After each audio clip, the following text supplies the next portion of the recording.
I love street fight videos. What can I say? I'm not an angel. I'm a bit of a bad boy. Does enjoying this media mean that I have the entertainment palette of a Neanderthal or a middle schooler?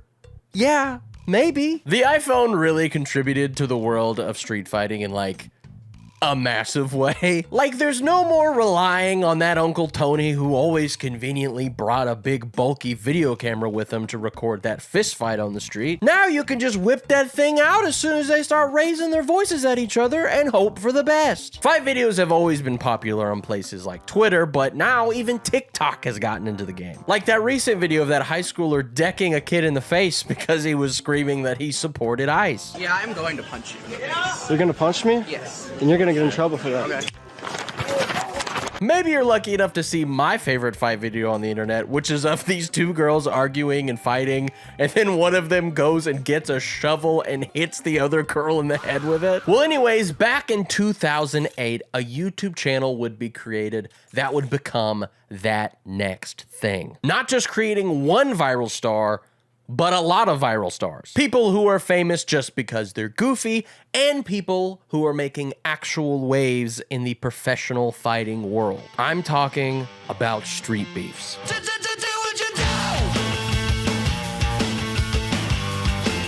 Street Beefs is a legal backyard fighting organization based in Virginia. The organization was started by Chris Scarface Wilmore, who wanted to give people on the streets a safe place to settle their beef without getting in legal trouble or potentially fatally injuring someone. In 2024, he did an exclusive interview with UFC and One Championship Hall of Famer Mighty Mouse, breaking down the origins of street beefs. I highly recommend you check out this entire interview if you haven't seen it. I'll link it below. To understand this story, you gotta understand Scarface. Every small community has that guy that is mutually trusted and respected among their peers. Think of a person who is a few years older than you, but the respect you have for them surpasses the older brother or sister status. You revere them and what they contribute to your circle. So you have this guy who is well respected among his community, especially with those who have been through some tougher times.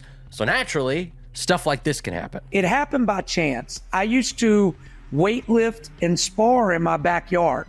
My backyard was real enclosed with trees and you couldn't really see it. So one day, two guys come to my porch, sweating, out of breath. Yo, Face, we just fought. I want to fight this dude, but I don't want to go to jail. Can we fight in your backyard?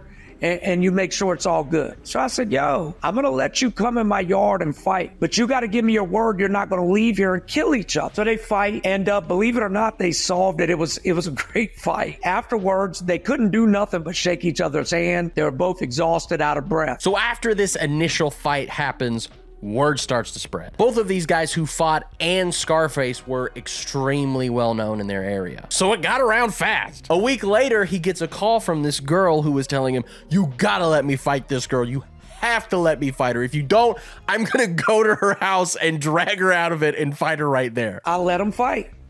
But this time, because of some of the threats they were making, my friend was like, yo, let's film this so we have a record of what happens here today. After they fought, the beef was squashed. After all, that was the goal of these agreements. But now, Scarface is left with this footage. What else is he gonna do with it? We said, man, let's upload this. So I hit the girl up. I said, do you mind if I upload this fight? And we did. And it got a couple thousand views. Now, this was 2008, the early days of YouTube. For a first upload, that was pretty good. I still didn't realize that we had something. Over the next couple of months, they solved a couple more beefs. And as they did this, they continued to film it and upload it to their YouTube channel. Then, people started showing up locally to watch these fights. Once again, being in a small area, these things spread very fast. So this environment and hype started to bubble in this community that they were creating. A crowd would show up for the beefs, and there'd be people in the crowd like, yo, can we just fight for sport? I just want to get some frustration out. So we started letting them do it. That's how it all began, is with those disputes. So now the stage is set. Can you imagine like hearing from your friend, yo, Dingleberry and P-Rod are gonna settle their beefs at the yard. You gonna come with? Or even better, yo, Fat Boy Barney said he was gonna try fighting for the first time on Saturday. Of course, I'm gonna pull through to see these fights, dude. Especially if they're guys that I grew up with and know the specific beef they have going on. So after years of doing this, these events started to grow, and people in the towns over were even reaching out, wanting to solve their own beefs or just have a safe place to fight. Street Beefs was now starting to collect a roster of these people, young and old, tough or weak, professionally trained, or just a street fighter. So they started putting together full-blown local fight night cards and then uploading all of the scraps to their YouTube channel. Now there would be these fight videos popping up on people's feeds with wild nicknames attached to it that were all under 5 minutes long. Like a 3-minute long Soulja Boy versus Daredevil, where in the fight, Daredevil just gets slimed out immediately. A 1:19 video of Young Cobra versus Taz, where Taz loses because he literally just doesn't throw a single punch the entire time. Or something like a 50-second long The Olympia versus Bobby Bipolar, where Bobby just can't fight. Like, why is he doing this? I only bring up these durations because 20 to 30 seconds of them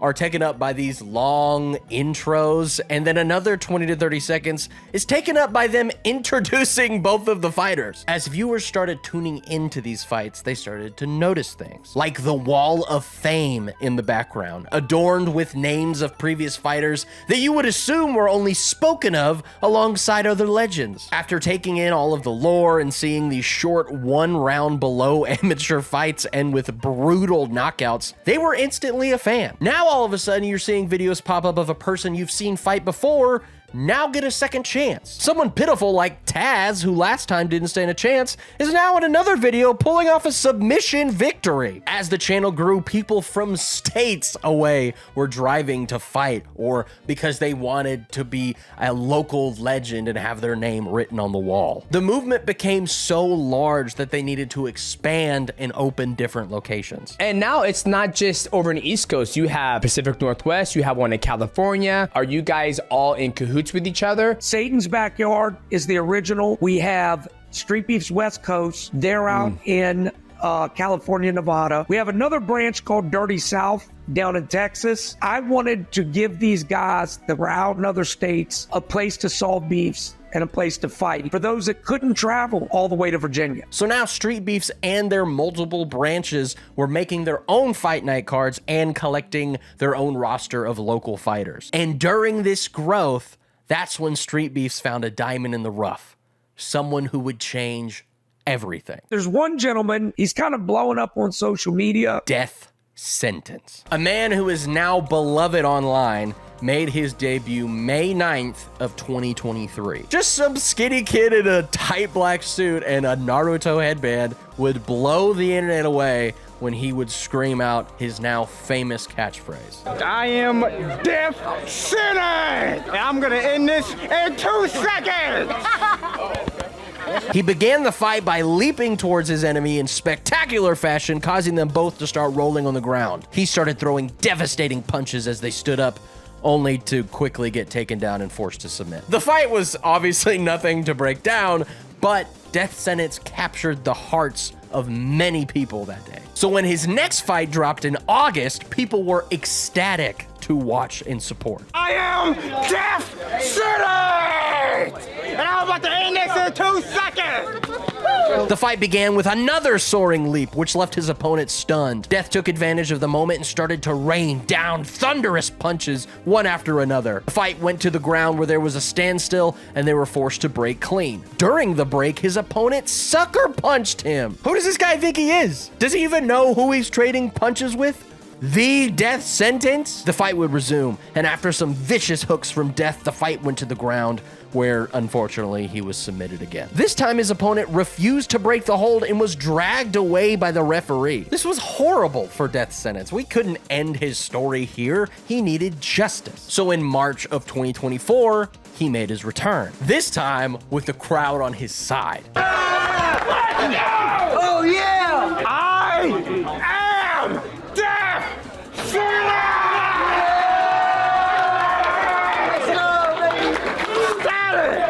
Welcome to the end of your life, and I promise it's gonna hurt.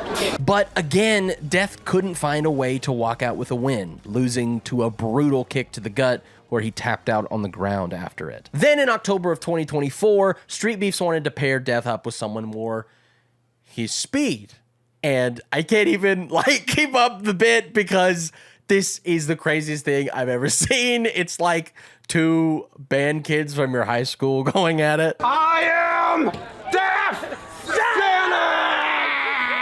Yes, sir! White Wolf! Prepare to be slaughtered like the pig you are. You don't scare me. I want a good, clean fight. No knees to the head. Face the camera. Any last things you guys want to say to each other? I'm gonna kill you.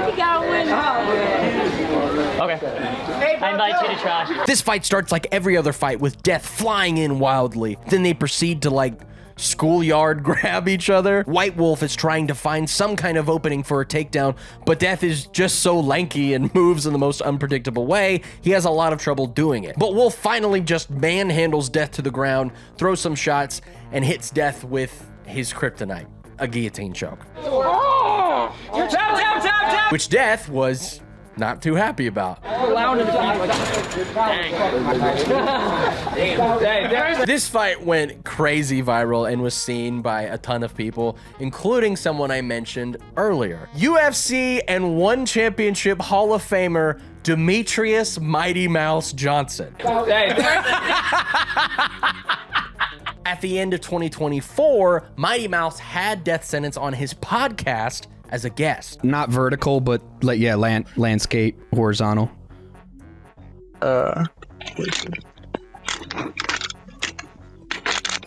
hold on.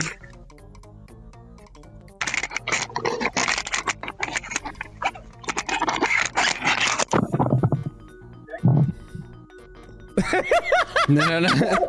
DJ got to know all about Death, his fighting aspirations from anime, and how he trains by playing the Batman Arkham series, the whole shebang. It was apparent that this was not a bit. This dude is legit. After the interview, Mighty Mouse debriefed with his producer about his conversation with Death when this was brought up. The big question, the elephant in the room, DJ, do you think one day, if the schedules align, you would be able to train Death Sentence? I think it's like every other comment, almost all of our videos. One day we'll try to make it out there and be able to train with them. Maybe one day. Well, in April of 2025, it actually happened. So DJ flew Death Sentence out to him, and they finally met for the first time. He took Death Sentence and his brother to a hotel and assured him that this was going to be a legit training experience. Once you get to the hotel, we gave him an itinerary. We brought him snacks, bananas. That way, when him and his brother are in the hotel, after training, they're able to sit there, relax, eat,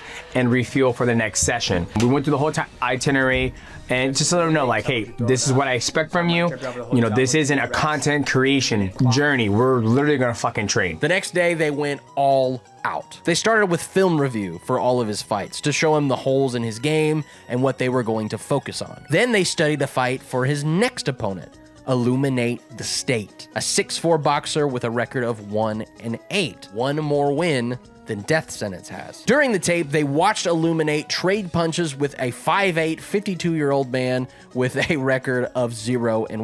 DJ acknowledges that there is technique in his opponent's fight game that Death doesn't have yet, but ultimately, during a one-sided first round, Illuminate the State forfeits. They started the day with strength and conditioning, running on the treadmill and lifting weights. Then they moved on to the basics of striking. 1, 2, 3. 1, 2, and then 3. That's a right hook. That's a 4. 1, 2, Oh, wow. 3. Okay. You ready? Go. Oh, okay, hold on. So, my name is... After this, they arrived at jiu-jitsu practice where he would learn different types of submissions and how to properly fight on the ground. They proceeded to have a very slow but productive 3 days of training. This series is fantastic. Once again, all of the links will be in the description. Go check it out. But the day finally came. Fight night. Death Sentence arrived 2 hours late to his call time, which is so badass. He was immediately swarmed by fans, and you could feel the tension in the air. The time to put his training into work had finally come.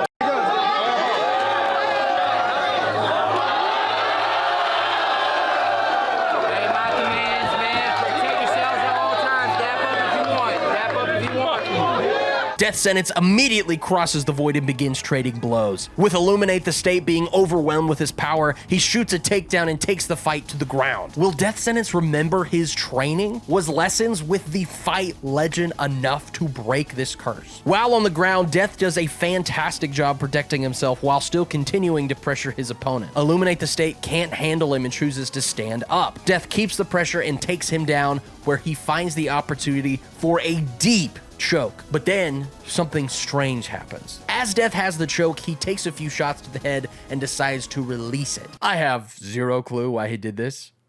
No worries though. But as he releases this choke, Illuminate the State starts arguing with the ref that Death was throwing too many back of the head shots. Then this happens. You're winning, bro. Keep fighting. He called the back of the head. He told him to watch it.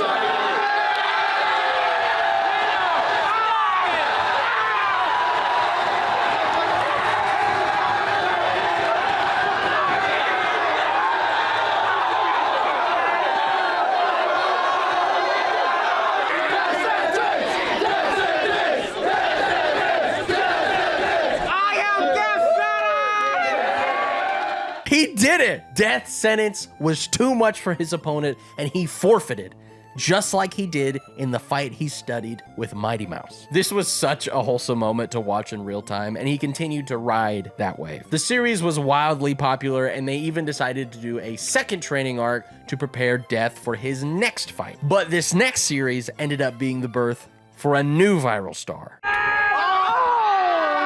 Wing C, 145.6. Jeremiah 51, thus says the Lord, behold, I will stir up the spirit of a destroyer. You already know I didn't come to play! At the same time Death's fights were going viral, a fighter named Wing C was also gaining popularity on Street Beefs for his silly anime antics. He even became known as Death Sentence's assassin.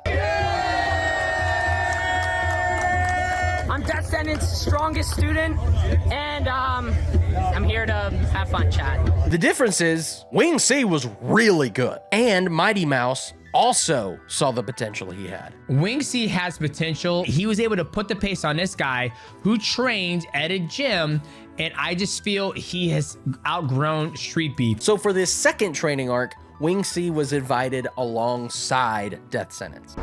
Okay, of course, he's taking a picture with fans before training. Yeah, of course. I'm so happy you guys can make it. Dude, it was him. It was all. Yeah. I mean, it was me, actually. You got cute fucking wings. You got a cute belt. Come on, it's time to train. Get in there now. It was the same as last time, but now it was starting to show that the viral fame was getting to these two guys. With Wing C by Death's side, they goofed off a bit more, didn't seem to take things as serious, and it was looking like they were just enjoying the clout from being on Demetrius Johnson's channel. During their time, Wing C and Death Sentence both begged Mighty Mouse to spar with Wing C. So Mighty Mouse agreed. But during the sparring, there was a noticeable amount of respect that was missing from Wing C. He goofed off the entire time, acting ridiculous, telling him good boy when he would engage, and was begging Mighty Mouse to hurt him and go harder. All while Death Sentence was encouraging all of it from the side. The Hall of Famer, title defense record holder, and 20-year vet